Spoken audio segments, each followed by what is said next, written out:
स्वस्थ होंगे, सीखने में व्यस्त होंगे और आपकी प्रिपरेशन बहुत ही अच्छी चल रही होगी। तो चलिए इसी प्रोसेस को आगे बढ़ाते हुए आज मैं फिर से आपके लिए एक नया वीडियो सेशन लेकर आया हूँ। जैसा कि आप सभी को पता है कि मैं स्टडी करके प्लेटफॉर्म पर मैथ्स सेक्शन को कंटिन्यू करता हूँ और हम एसएससी सीजीएल मेंस 2020 के मैथ्स के क्वेश्चंस को कर रहे थे।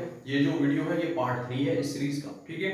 और अब तक हम लगभग 24 क्वेश्चंस हम कर चुके हैं। क्योंकि एक वीडियो में मैं आपको 12 क्वेश्चन कराने की कोशिश करता हूँ, ठीक है। तो उम्मीद करता हूँ कि ये वीडियो का जो फॉर्मेट है, इस तरीके से कंटेंट को रिप्रेजेंट करना आपको पसंद आ रहा होगा। पसंद आ रहा है तो लाइक करें, शेयर करें, कमेंट करें और चैनल को जरूर सब्सक्राइब करें, क्योंकि सब्सक्राइब करने में 1 से 2 सेकंड ही आपका हार्डली इन्वेस्ट होता है, ठीक है। तो अगर आपको सजेशन देना चाहते हैं तो कमेंट बॉक्स में दे सकते हैं, कोई भी एडवाइस से सजेशन जो आप नया चेंजेस कुछ चाहते हैं, ठीक है। तो चलिए वीडियो को शुरू करते हैं बिना किसी देरी के। पहला क्वेश्चन जो है आपका सिंप्लीफिकेशन का है और इसमें हम कंजुगेट यानी कि रेशनलाइज करना सीखेंगे। जब आपका डिनोमिनेटर में अंडर रूट होता है तो उसे हम कैसे रिमूव करते हैं और सिंपल कैलकुलेशन करने के लिए कंजुगेट करते हैं, ठीक है। तो चलिए क्वेश्चन देखते हैं। क्वेश्चन नंबर 1 जो है आपका, क्वेश्चन में लिखा हुआ है 1/4 माइनस रूट 15 माइनस फिर अंडर रूट 15 माइनस 14। इस तरीके से आपका घटता हुआ यहाँ 10 और फिर 3 और 8 आ रहा है। 3 यहाँ पर इसलिए लिखा है क्योंकि जब हम अंडर रूट करेंगे 8 का, तो अंडर रूट 8 का स्क्वायर करेंगे, हाँ स्क्वायर करेंगे तो क्या आएगा 8 आएगा, और 3 का जब स्क्वायर करेंगे तो 9 आएगा। तो इस तरीके से 10 9 8 सीक्वेंस बनता जा रहा है। लेकिन मैं यहाँ आपको सारे पार्ट सॉल्व करके नहीं दिखाऊंगा, सिर्फ एक पार्ट सॉल्व करके दिखाऊंगा, पहला और आखिरी। कैसे देखिए, अगर मैं इस पहले पार्ट को यहाँ पर लिखता हूँ इस तरीके से 4 माइनस अंडर रूट 15 इस तरीके से, तो मैं क्या करूंगा 4 plus under root 15 upon 4 plus under root 15 इस तरीके से, क्योंकि a minus b a plus b, ठीक है। आगे क्या बनेगा आपका ये 4 प्लस अंडर रूट 15 इस तरीके से, और ये 4 चौक 16 हो जाएगा और रूट 15 का स्क्वायर तो 15, 16 माइनस 15 आपका 1 आ जाएगा। इसी तरीके से हम इस पूरे फंक्शन को आपका 4 प्लस अंडर रूट 15 लिख सकते हैं। इसको हम क्या लिख सकते हैं, अंडर रूट 15 प्लस 14 लिख सकते हैं, लेकिन माइनस की भी मल्टीप्लाई होगी तो क्या हो जाएगा रूट 15 और यहाँ पर क्या हो जाएगा माइनस का 14 हो जाएगा इस तरीके से। आगे क्या आएगा आपका अंडर रूट 14 और प्लस रूट 13, आगे क्या आएगा माइनस का रूट 13 और यहाँ पर माइनस का रूट 12 आएगा। आगे क्या आएगा आपका इसी तरीके से जब हम कंज्यूगेट करेंगे रूट 12 और प्लस अंडर रूट 11, आगे क्या आएगा माइनस का रूट 11 और यहाँ पर माइनस का रूट 10, आगे क्या आएगा प्लस रूट 10 और यहाँ पर क्या आएगा आपका प्लस का 9 आएगा, ठीक है। क्योंकि स्क्वायर होगा, जब अंडर रूट 10 का स्क्वायर करेंगे तो 10 आएगा, 3 का स्क्वायर करेंगे तो 9 आएगा। इसी तरीके से ये आपका जो लास्ट है इसमें क्या आएगा माइनस का 9 आएगा और यहाँ पर प्लस माइनस रूट 8 आ जाएगा इस तरीके से। तो देखिए ये रूट 15 प्लस माइनस के कट जाएंगे, रूट 14 प्लस माइनस का, रूट 13 प्लस माइनस का कट जाएगा, रूट 12 आपका कट जाएगा, 11 रूट भी कट जाएगा plus minus, under root 10 cut जाएगा और 9 भी प्लस माइनस का कट जाएगा। यहाँ पर 4 माइनस अंडर रूट 8 बचेगा। आंसर यहाँ भी हो सकता है। फर्दर हम इसे और भी तरीके से लिख सकते हैं, क्योंकि 4 दूनी 8 होता है, तो 4 अगर बाहर आएगा तो 2 बन के आएगा, तो 4 माइनस 2 रूट 2 इसका आंसर होगा। तो उम्मीद करता हूं कि मैंने आपको सिर्फ और सिर्फ एक पार्ट समझाया था स्टार्टिंग का, ये वाला, बाकी मैंने इसी तरीके से लिखे हैं तो आपको समझ में आ गया होगा। तो क्वेश्चन नंबर 1 का आंसर जो है 4 माइनस 2 रूट 2 होगा, ठीक है। तो चलिए क्वेश्चन नंबर 2 की तरफ चलते हैं। ये ट्रिग्नोमेट्री का क्वेश्चन है और बहुत ही आसान वे में करने की कोशिश करेंगे। लिखा हुआ है कि 3 tan theta minus 2 root 3 sin theta, और जो थीटा की वैल्यू 0 से बड़ी है और आपका 90 है, ठीक है, 90 से छोटी है। तो आपको बताना है cosec square 2 theta plus cot square 2 theta upon sin square theta plus tan square 2 theta, ठीक है। तो हम यहां करेंगे 3 sin थीटा अपॉन cos लिख लेंगे इस तरीके से, और इक्वल टू में 2 रूट 3 और यहां पर sin थीटा पहले से ही है। तो देखिए ये sin से sin कट जाएगा। अगर मैं इसको चेंज करूं तो ये आपका cos theta equal to 3 upon 2 root 3 आएगा। रूट 3 से ऊपर नीचे गुणा करते हैं इस तरीके से हम, तो ये रूट 3 3 बन जाएगा, 3 से 3 ये कट जाएगा। तो cos थीटा जो बराबर आया आपका क्या आया है रूट 3 अपॉन 2, और cos थीटा की वैल्यू रूट 3 अपॉन 2 कब आती है, जब थीटा की वैल्यू क्या हो आपकी 30 डिग्री हो, ठीक है। तो यहाँ पर cos थीटा ये cos 30 डिग्री आएगा, कंपैरिजन करने पर यहाँ पर थीटा इक्वल टू 30 आएगा। तो थीटा की वैल्यू 30 आ गई। अब ये जो फंक्शन आपका लिखा हुआ है इसका अनुमान पूछा, इसमें हम ये वैल्यू रखने की कोशिश करेंगे, ठीक है। तो देखिए 30 दूनी 60 हो जाएगा, तो cosec स्क्वायर 60 का जो मान होगा वो 2/√3 होगा, और जब उसका स्क्वायर करेंगे तो 2 दूनी 4 अपॉन 3 आएगा और प्लस इस तरीके से यहाँ पर 30 दूनी 60 हो जाएगा। तो cot 60 का जो मान होगा वो आपका कितना होगा 1/√3 होगा, उसका भी स्क्वायर करेंगे तो 1/3 हो जाएगा इस तरीके से। यहाँ पर 30 रखेंगे तो sin स्क्वायर 30, 1/2 का स्क्वायर करेंगे क्योंकि sin 30 की वैल्यू 1/2 होती है, उसका स्क्वायर करेंगे तो 1/4 हो जाएगा। और यहाँ पर 30 दूनी 60, इसका भी स्क्वायर करेंगे क्योंकि 60 tan 60 की जो वैल्यू होगी वो √3 होगा, उसका स्क्वायर करेंगे तो यहाँ पर 3 आ जाएगा। इस तरीके से फर्दर सॉल्व करेंगे तो ये 5/3 होगा और ये क्या होगा आपका 3 चौक 12 और 1 13 होगा और ये 4, इसकी इसमें गुणा होगी और इन दोनों की ऐसे, तो 5 चौक 20 और 13 3 39, यानी कि 20/39 आपका आंसर आ जाएगा। 20/39 आपका क्वेश्चन नंबर 2 जो ट्रिग्नोमेट्री का क्वेश्चन था इसका आंसर होगा। ठीक है, आसानी से आ गया, कोई भी दिक्कत नहीं थी। एक आपने इस तरीके से सॉल्व करा, ये ट्रेडिशनल मेथड है लेकिन इसमें ज्यादा टाइम नहीं लगता। दूसरा आप इसमें डायरेक्ट वैल्यू रख सकते हैं क्योंकि थीटा की वैल्यू 0 से बड़ी होगी और जो टेबल में वैल्यू होती है वो 30 45 60 और 90, क्योंकि 0 से बड़ी और 90 से छोटी तो तीन ही वैल्यू बनती है टेबल में, 30 और 45 और 60, इन्हीं की वैल्यू अगर हम यहाँ रख के सॉल्व करेंगे तो आंसर आ जाएगा। अब ठीक है, तो अब आगे चलते हैं क्वेश्चन नंबर 3 पर। क्वेश्चन नंबर 3 जो है आपका एलसीएम का बहुत ही अच्छा क्वेश्चन है। चलिए क्वेश्चन देखते हैं। क्वेश्चन में क्या कह रहा है, दो संख्याओं का लेस है और मैसे का योग। अगर मैं लेस है को क्या मान लूं, x मान लेता हूं और मैसे को y मान लेता हूं, तो x + y कितना आ गया आपका 512 आ गया। आगे कह रहा है उनका अंतर 496, तो मैंने अंतर भी इस तरीके से लिख दिया, कितना आ गया 496 इस तरीके से। अब कह रहा है आपसे इनमें से एक संख्या क्या 72, दूसरी संख्या बतानी है। तो अगर मैंने जोड़ देंगे तो ये कट जाएगा, 2x बराबर कितना हो जाएगा, ये आपका देखिए यहां से 6 2 8 और 8 9 1 10 और ये 5 4 9 और 1 10, तो x बराबर आ जाएगा 2 5 10 0 2 चौक 8। और अगर हम y बराबर निकालने लगे तो घटाएंगे इनको, घटाएंगे तो क्या आएगा, ये 496 4 12 4 16, तो y बराबर 2y बराबर आ जाएगा यहाँ पर, तो 2y बराबर कितना आ जाएगा, यहाँ पर आ जाएगा ये आपका 8। ठीक है, इस तरीके से। अब एक फार्मूला होता है एलसीएम एचसीएफ में, लेसम एसएम में, कि अगर दो संख्याओं का गुणनफल है तो वो उनके लेसे और मैसे के गुणनफल के बराबर होगा। तो पहली संख्या कितनी थी आपकी 72, दूसरी का पता नहीं, उसे हम कुछ भी मान लेते हैं, a मान लेते हैं। और लेसे कितना है आपका, ये जो x निकाला था ये 504 और गुना ये क्या है 8 है। ठीक है, तो यहां से 8 नाम 72, 9 बार कट जाएगा, 9 से ये 9 पंजे 45, 5 9 6 54, तो a बराबर आपका 56 आ जाएगा इस तरीके से। अब एक बार फिर से रिकॉल करेंगे, यदि दो संख्याओं का गुणनफल जो है, यानी कि अगर कोई संख्या x और y या a और b, तो उनका जो गुणनफल होगा वो उनके लेसे मैसे के गुणनफल के बराबर होगा, यानी कि पहली संख्या गुणा दूसरी संख्या इक्वल टू लेसे गुणा मैसे। ठीक है, लघुत्तम समापवर्तक एलसीएम गुणा एचसीएफ, इस तरीके से। ठीक है, तो उम्मीद करता हूं ये क्वेश्चन आपको आसानी से समझ में आ गया होगा। तो चलिए क्वेश्चन नंबर 4 की तरफ चलते हैं। एलिगेशन का क्वेश्चन है, इस तरीके के क्वेश्चन एग्जाम में रिपीटेड पैटर्न में बार-बार पूछे जाने की कोशिश होती है, टायर 1 में भी टायर 2 में भी। ठीक है, जैसा कि आप सभी को पता है कि टायर 1 क्वालिफाइंग है, लेकिन टायर 2 में रीजनिंग और क्या कहते हैं आपका जीएस भी इंक्लूड कर दिया और 60 नंबर्स का कंप्यूटर भी जो कि क्वालिफाइंग नेचर है और 390 में से आपकी मेरिट बनेगी। ठीक है, 30 क्वेश्चन मैथ्स के, 30 रीजनिंग के, 45 इंग्लिश के और आपका 25 की जीएस। जीएस का लेवल आपको एग्जाम में पता चलेगा, लेकिन मेरा यह मानना है अभी भी सिर्फ और सिर्फ एग्जाम का पैटर्न बदला है, सिलेबस नहीं। एग्जाम का पैटर्न इन द सेंस कि आप ये कह सकते हैं कि जो क्वेश्चंस पहले 100 क्वेश्चंस आते थे मेंस में मैथ्स के, अब वो 30 कर दिए गए और साथ में 30 और जोड़ दिए गए रीजनिंग के। इस तरीके से इंग्लिश को 200 से 45 क्वेश्चन कर दिया गया है। एक क्वेश्चन 3 नंबर का होगा किसी भी सेक्शन का, मैथ, रीजनिंग, इंग्लिश, जीएस, और 25 क्वेश्चन और ऐड करती हैं इस तरीके से मेंस में जीएस के, और 60 नंबर्स का यानी 20 क्वेश्चंस जो है आपके वो कंप्यूटर के पूछे जाएंगे और एक आपका स्किल टेस्ट होगा टाइपिंग, जो भी क्वालिफाइंग नेचर होगा वो भी। ठीक है, तो चलिए क्वेश्चन देखते हैं। एलिगेशन का क्या है, एक कप में रस और पानी का जो अनुपात है 5:2 है इस तरीके से।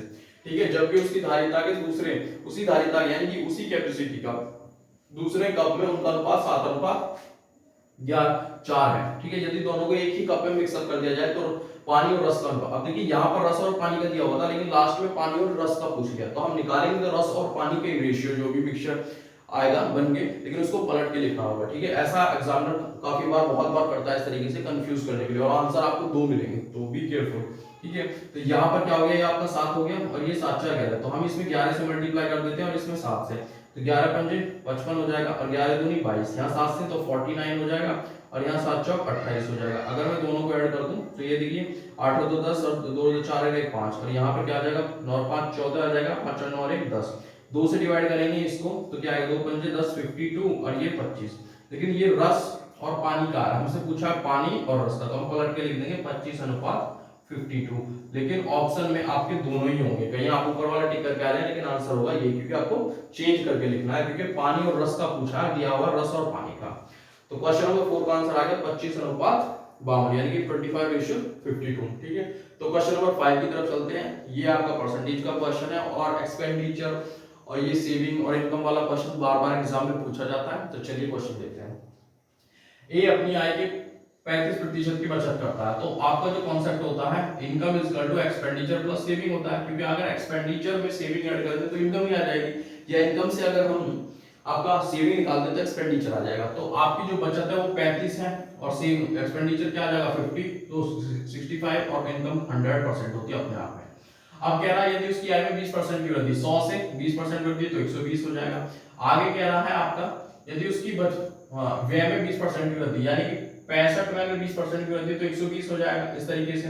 तो ये 20 पंजे 100, 20 छिक्का 120, और ये 5 से काटेंगे तो 13, 13 छिक 78, तो ये 78 हो जाएगा। अब 78 उसने खर्च कर दिया, 120 उसकी आय थी, तो कितना बचा 22, तो ये बच गया 78 में से, और ये 20 यानी कि 42 इधर हो गया आपका। तो ये कितना हो गया, ये 7 हो गया, 7 बढ़ा। तो वो कह रहा है उसकी बचत में कितने परसेंट वृद्धि या कमी होगी। तो पहली बात तो कमी होगी नहीं, वृद्धि होगी, क्योंकि 35 से कहां हो गया 42 हो गया। तो कितना बना 7 और 7 बटे 35 और गुना 100, तो 7 पंजे 35, और 5 से इसको डिवाइड करेंगे तो कितना आएगा 20% में की जो उसकी वृद्धि होगी। ठीक है, तो ए ने जो अपनी बचत में जो वृद्धि हुई उसकी जो 20% हुई। ठीक है, क्वेश्चन नंबर 6 की तरफ चलते हैं। ये आपका प्रॉफिट लॉस का क्वेश्चन है, और बहुत ही अच्छा अमेजिंग क्वेश्चन है, करने की कोशिश करेंगे। एक वस्तु एक निश्चित मूल्य पर बेची जाती है, हमें पता ही नहीं, लेकिन क्वेश्चन में फिर भी कह रहा है निश्चित मूल्य पर बेची जाती है, तो हम लेट करेंगे, कैसे देखेंगे। यदि इसे इस मूल्य के 33 से 1/% पर बेच दिया जाए, 33 सही 1/% पर, 33 सही 1/3% जो है इसकी फ्रैक्शन वैल्यू 1/3 होती है। अगर 1/3 पर बेचा जा रहा है किसी निश्चित मूल्य के, तो हम क्या है डिनोमिनेटर को ध्यान में रखते हुए उस निश्चित मूल्य को 300 मान लेंगे। क्या मान लेंगे 300, और 300 का भी 1/3 पर बेचा जा रहा है तो 100 पर बेचा जा रहा है। ठीक है, आगे कह रहा है अगर इस मूल्य के 33 से 1/3% पे बेचा जाता है तो 33 से 1/3% की हानि होती है, तो वहीं से फिर से 1/3, तो ये आपका सीपी हो गया 1% की हानि। तो यानी कि बेचा कितने 2 यूनिट पे, तो 2 यूनिट बराबर कितने होगी 100 के, 1 यूनिट बराबर कितने होगी 50 के, तो 3 यूनिट बराबर सीपी कितना आ गया आपका 150, सीपी आ गया 150। आगे कह रहा है आगे पढ़ेंगे उसके विक्रय मूल्य के 80% पर बेचा जाता है। विक्रय मूल्य जो हमने माना था शुरू में कितना था 300, अगर इसके 80% पर बेचा जाता है तो भैया कितना 240 पे बेचा जा रहा होगा, 240 पर बेचा जाए, और जबकि सीपी कॉस्ट प्राइस क्रय मूल्य कितना था 150 रुपए था। अब 240 पे बेचा जा रहा है तो सीधा सीधा कितना 90 का प्रॉफिट हो रहा है, कितने का 90 का। किस पे हो रहा है आपका 150 पे, और गुणा 100, तो यहाँ पर 0 से 0 कट गया, 3 किया 9 और 3 पंजे 15 आ गया, और 5 से काटेंगे तो ये 20 आ गया, और 20 किया 60, यानी कि 60% का लाभ होगा। ठीक है, तो क्वेश्चन नंबर 6 का जो आंसर होगा 60% होगा। तो दोस्तों चलिए क्वेश्चन नंबर 7 की तरफ। तो चलिए क्वेश्चन नंबर 7 देखते हैं। क्वेश्चन नंबर 7 जो है आपका अलजेब्रा से, बहुत ही अच्छा क्वेश्चन है।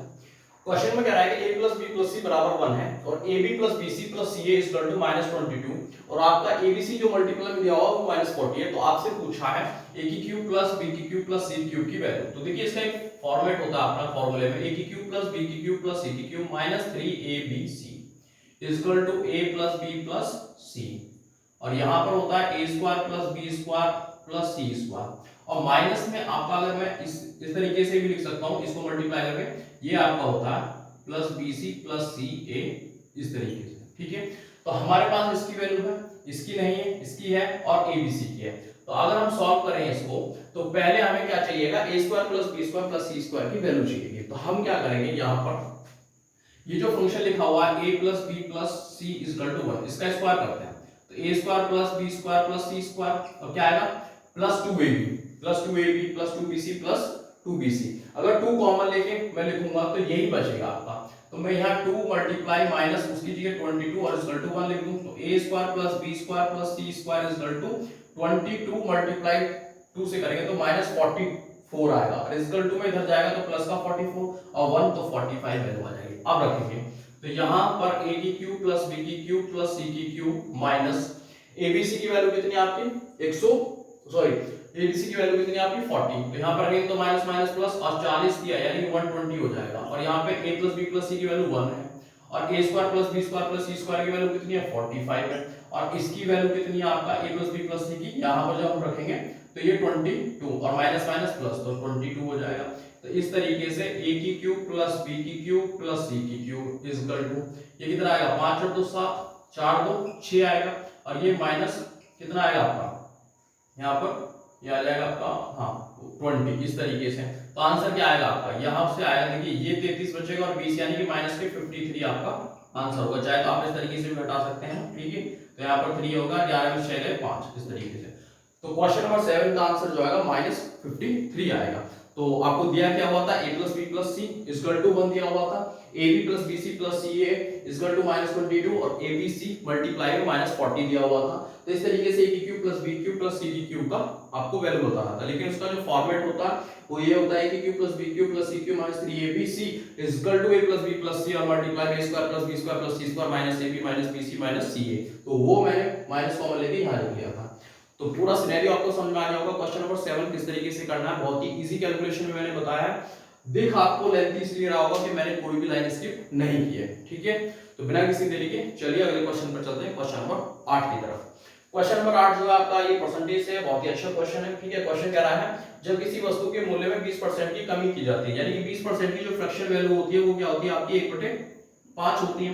तो 20% की कमी यानी कि 5 की 1 की कमी, तो 5 से कितना हो गया 4 हो गया। आगे कह रहा है यदि उसकी बिक्री में x% की वृद्धि हो जाती है। अब देखिए x% की वृद्धि, तो ये भी एक कोई फ्रैक्शन सॉरी एक परसेंटेज रही होगी, उससे कोई फ्रैक्शन आई होगी, तो हम लिखेंगे क्या उसको इस तरीके से लिख लेते हैं x/y। इस तरीके से जब मूल्य में कमी हुई तो बिक्री बढ़ी, और मूल्य जो प्राइस था और जो बिक्री थी उनका मल्टीप्लिकेशन होके ही आपका राजस्व रेवेन्यू जनरेट होता है। तो रेवेन्यू में 25% की वृद्धि हुई, 25% की फ्रैक्शन वैल्यू क्या 1/4, तो ये 4 से 5 होगी।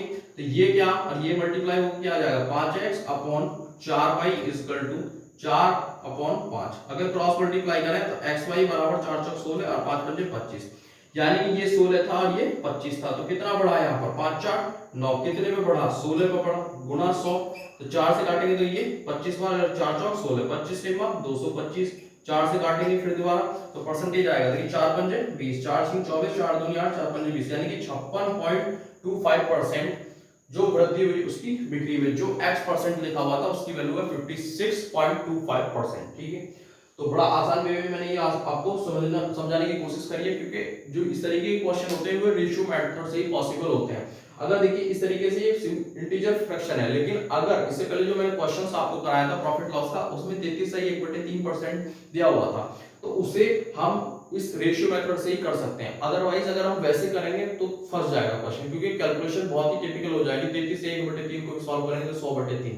तो मैंने कोशिश ये करी है कि मैं जितने भी क्वेश्चन आपको कराऊं जो परसेंटेज वाले हैं उन्हें एक ही पैटर्न से कराऊं, ठीक है, डिफरेंट पैटर्न से ना कराऊं, ठीक है।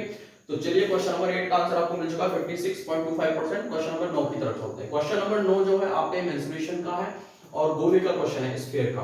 एक अर्धगोला, अर्धगोला कैसे होता है आपका इस तरीके से होता है, और संपूर्ण गोला कैसे होता है इस तरीके से। अगर मैं इसको कंस्ट्रक्ट कर दूं यहां तो ये हो जाएगा।